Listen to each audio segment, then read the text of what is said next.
Selamat siang Sobat Sehat Bethesda. Kembali lagi di episode ke-8 Talk BTS. Tanya aja langsung ke Bethesda Talk Show bersama saya Dr. Andrea Kartika. Nah, pada hari ini kita kedatangan seorang narasumber, dokter spesialis kedokteran jiwa Rumah Sakit Bethesda, Dr. Feni Pungus SPKJ.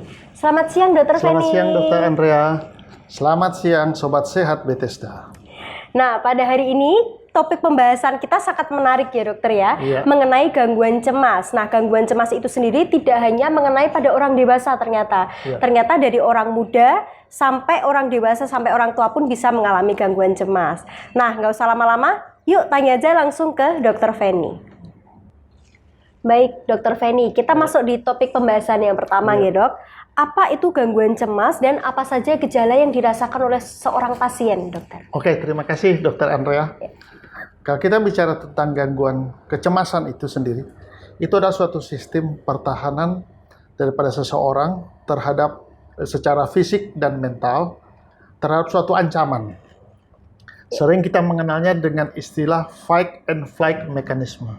Artinya seseorang itu ketika ada suatu ancaman, suatu tekanan yang membuat dia mengalami kecemasan, dia akan bersiap. Saya akan fight atau flight.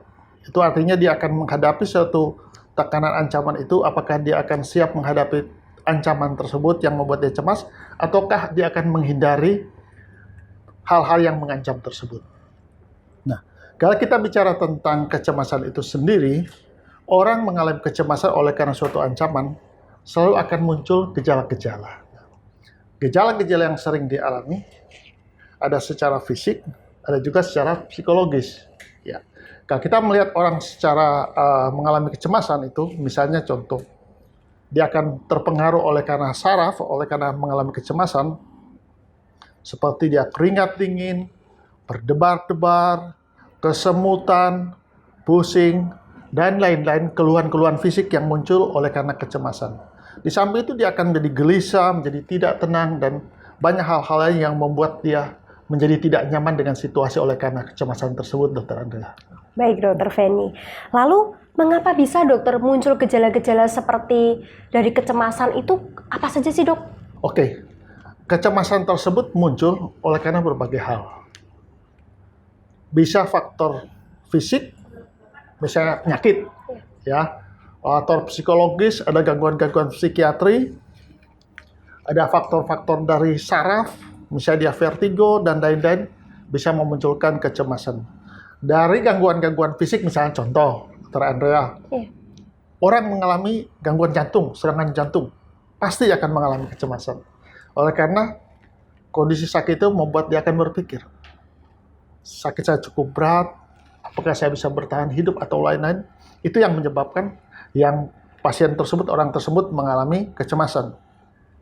Di samping itu juga situasi dan kondisi dan secara psikologis orang juga bisa mengalami kecemasan.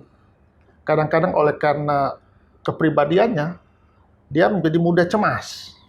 Kadang dia cemas dalam situasi tertentu, di tempat umum dan lain-lain situasi, yang akan memicu seseorang mengalami kecemasan. Kira-kira demikian, Dokter Andrea. Baik, Dokter Feni. Lalu dokter, ini kan pasti orang-orang itu kalau mengalami kecemasan pasti mengalami sulit tidur, dokter. Apakah memang benar, dokter? Ada hubungan antara kecemasan dan sulit tidur, dokter? Oh iya, betul, Dokter Andrea. Saya kira rata-rata orang mengalami kecemasan akan mengalami sulit tidur. Apalagi kalau dia dalam kondisi tertekan dengan situasi ancaman tersebut. Kita tahu tadi sebagaimana saya sudah jelaskan bahwa ketika orang mengalami kecemasan, dia akan punya suatu sikap mekanisme, yaitu fight or flight. Dia akan bersiap dan berjaga dengan situasi yang mengancam tersebut. Nah, situasi tersebut membuat seseorang akan mengalami kesulitan tidur. Misalnya contoh, tiba-tiba kita menjadi cemas oleh karena tiba-tiba ada goncangan gempa. Trauma masa lalu yang pernah kita alami di Yogyakarta ini, ketika goyang itu akan membuat orang bersiap waspada. Dan itu pasti akan mengganggu tidur, mengalami kesulitan tidur. Demikian, Dokter Andrea. Baik, Dokter Feni. Lalu selanjutnya, dokter, apa saja yang harus dilakukan oleh seseorang apabila dia mengalami cemas, dokter?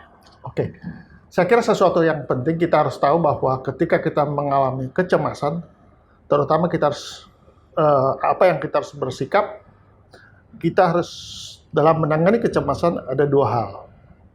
Pertama, kita secara psikologis kita akan coba untuk melatih diri untuk melakukan relaksasi. Kalau kita di suatu tempat, kita entah membawa kendaraan, kemudian kita mengalami cemas, bagaimana kita melatih diri untuk, misalnya dalam kendaraan kita harus istirahat sebentar untuk coba relaksasi, tarik nafas, buang nafas, sampai kondisi kita kembali bisa menjadi tenang. Nah, kalau kita sudah menjadi tenang seperti itu, kita bisa melanjutkan aktivitas. Artinya, kita sudah merasakan ketika pada waktu kecemasan itu kita mulai deg-degan, keringat dingin, tapi ketika kita mulai tarik nafas, buang nafas, kita mulai fokuskan dengan sesuatu yang lebih tenang, akhirnya kita menjadi tenang, kita bisa melakukan aktivitas. Jadi, orang yang mengalami cemas, dia bisa melakukan penanganan itu, mengatasi itu, pertama dengan relaksasi. Relaksasi juga bisa dalam banyak hal, entah dia melakukan dengar musik yang tenang, yang kalem, olahraga, atau senam, yoga, atau aktivitas yang lain, itu biasanya akan membantu mengurangi kecemasan, Dr. Andrea. Tetapi samping itu, kalau kondisi yang cukup berat, yang betul-betul dia mengganggu aktivitas, mau nggak mau tetap kita perlu memberikan obat-obatan untuk mengatasi kecemasan tersebut, agar yang bersangkutan bisa menjalani kehidupan sehari-hari, aktivitas sehari-hari dengan normal. Demikian, Dr. Andrea. Dr. Feni, minggu lalu kami membuka pertanyaan kepada Sobat Sehat Bethesda yang ingin bertanya mengenai gangguan cemas atau anxiety. Nah, di sini kami mendapatkan 3 pertanyaan, dokter. Pertanyaan yang pertama, bagaimana cara yang baik untuk menerima informasi yang cukup mengerikan dan negatif terkait pandemi COVID-19, dokter? Monggo, Dr. Feni. Terima kasih, Dr. Andrea. Kita tahu bahwa saat ini memang pandemi COVID-19 itu membuat banyak masyarakat menjadi khawatir dan cemas.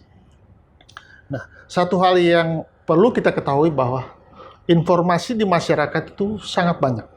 Dan berbagai sumber informasi masuk yang benar maupun yang hoax. Sehingga satu hal yang kita harus betul-betul men-screening bahwa ketika kita mendapatkan informasi terkait COVID-19, pastikan dengan institusi atau lembaga yang resmi, supaya kita tidak terperangkap oleh banyak hal yang menakutkan membuat kita menjadi cemas. Itu yang pertama. Yang kedua, informasi tersebut kita harus lihat bahwa apakah kita membutuhkan informasi itu atau tidak. Karena tidak semua informasi tentang COVID yang menakutkan itu harus kita ambil, harus kita terima.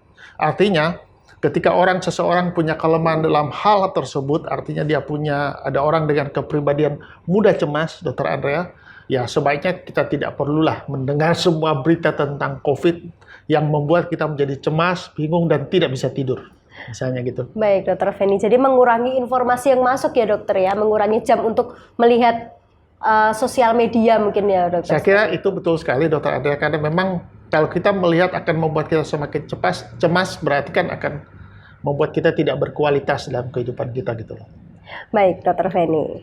Selanjutnya, Dr. Feni, ada pertanyaan dari Sobat Sehat Bethesda mengenai apakah menggunakan obat anti cemas bisa memiliki efek samping yang buruk di kesehatan, dokter? Oke, terima kasih, Dr. Andrea. Terkait dengan pemberian obat-obat anti cemas, sampai saat ini dalam banyak hal pasien-pasien yang menggunakan sebetulnya tidak ada efek samping yang buruk yang dialami oleh si pasien. Ya, kita tentu harus mempertimbangkan kondisi pasien tersebut ketika menggunakan obat-obat anti cemas terkait dengan penyakit-penyakit yang lain yang ada diderita oleh si pasien tersebut. Artinya kita harus melihat untung ruginya kepada pasien itu ketika diberikan obat-obat anti cemas. Tetapi pada umumnya obat-obat anti cemas itu tidak membahayakan. Baik, Dr. Feni. Lalu yang ketiga, dokter, apakah bisa seorang pasien dengan cemas itu tidak ada pencetusnya, dokter? Tiba-tiba muncul cemas tapi tidak ada apa-apa, dokter. Apakah bisa seperti itu, dokter? Betul sekali, Dr. Andrea. Seringkali kalau kita bicara orang cemas, bisa muncul tanpa sebab. Justru itu kita mengatakan bahwa orang yang mengalami cemas itu tanpa diketahui apa yang membuat pencetus. Misalnya contoh, tiba-tiba dia lagi nyetir mobil, kemudian tiba-tiba muncul kecemasan. Karena memang seringkali kalau kita bicara tentang kecemasan, banyak yang tidak ada faktor pencetus. tetapi dari pribadi si orang tersebut sudah punya bakat mudah cemas. Oh, baik Dokter Feni. Sehingga kalau misalnya Sobat Sehat Bethesda ada keluhan mengenai kecemasan seperti yang disebutkan Dokter Feni, mungkin bisa datang ke Rumah Sakit Bethesda untuk berobat ya.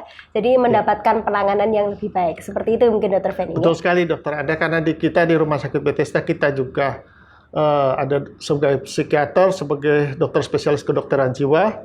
Di Rumah Sakit Bethesda juga ada psikolog klinis yang tentunya akan membantu Sobat Sehat Bethesda untuk bisa mengatasi problem-problem terkait dengan kecemasan. Demikian Dokter Andrea. Baik, terima kasih banyak Dokter Feni atas waktu dan kesempatan untuk topik pembahasan kita hari ini. Sobat Sehat Bethesda bisa bagikan informasi ini kepada keluarga, saudara maupun kerabat Anda yang membutuhkan informasi mengenai gangguan cemas. Akhir kata, saya Dr. Andrea Kartika. Saya Dr. Feni Pungus. Undur diri, sampai jumpa di PTS episode ke-9 yang tentunya dengan materi yang tidak kalah menarik. Jangan lupa follow sosial media kami dan nantikan informasi kami selanjutnya. Salam Sapa.